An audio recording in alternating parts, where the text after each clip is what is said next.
Welcome to qnawire.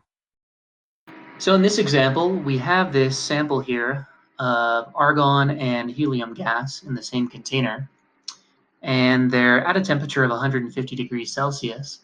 And we want to determine what the average kinetic energy is of each of those gas molecules, and also what the RMS speed is for each of those molecules.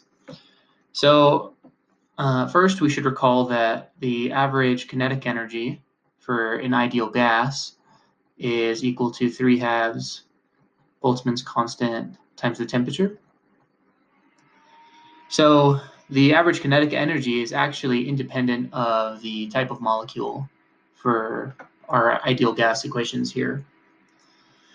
So this should be the same for both argon and helium.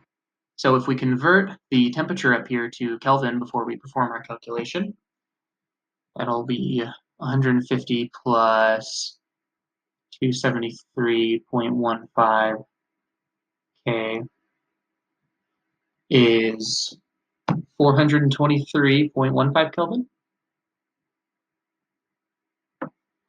And if we just plug that in now, we will have our average kinetic energy for both helium and argon. So this comes out to be 8.77 times 10 to the minus 21st joules. Awesome. So now we're going to see that when we calculate the RMS velocities, that they actually do not have the same magnitude. And that's because the masses of each of these molecules are different. So again, for an ideal gas, we have that VRMS is equal to the square root of 3 kBT over m naught, where that's the mass of the individual molecule. Or alternatively, we could use 3 RT over the molar mass. So either one of these will get you there, as long as you stay consistent with all your units. So if we calculate the VRMS for helium, we will end up with 1,624 meters per second. And similarly, if we plug in the values for argon, we'll end up with 514 meters per second. And just in case we have forgotten, R here is 8.314, I believe, joules per mole Kelvin.